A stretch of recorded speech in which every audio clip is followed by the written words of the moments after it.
নমস্কাৰ।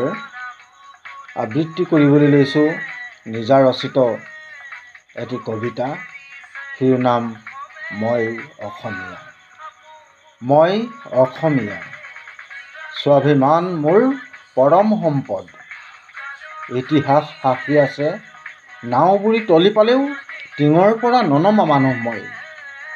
জ্ঞাতি হিংসুক মই, পৰক আপোন কৰাত সিদ্ধহস্ত মই। স্বজনক লেং মাৰি বঙালক বৰ পীৰা পাৰি আতিথ্য দিয়া মানুহ মই। মই যে অসমীয়া, খাল খান্দি যখিনি চপাব পাৰোঁ, কিন্তু যত দুখ নন্দ ঘোষ। মাৰ খাব পাৰোঁ, মৰিব পাৰোঁ, কিন্তু কালৈকো ভয় নকৰোঁ।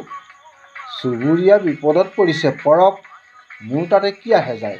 শহুৰৰ মৰিছে মৰক, মইতো মৰা নাই। এয়াই মোৰ মানসিকতা। কৌৰৱৰ চাউল খাই পাণ্ডৱৰ গুণ বসনা, খাই পাত ফলা মানুহ মই। মৰাক মাৰি খোৱা মানুহ মই। মোক দে মই খাওঁ, মোৰেই হওক, বাকীবোৰ ৰসাতলে যাওক। কোনো কথা নাই, অকলেই জীয়াই থাকিম মই। মই যে অসমীয়া, ঈশ্বৰ কোন কোটা। ভঁৰালত থকালৈকে ময়েই ৰজা, বাকীবোৰ অকৰ্মণ্য পদূলি শুঙা। আৰু মোৰ আপদকালত সমভাগী হোৱাবোৰ সুবিধাভোগী স্বাৰ্থলোভী। মই যে অসমীয়া। ধন্যবাদ।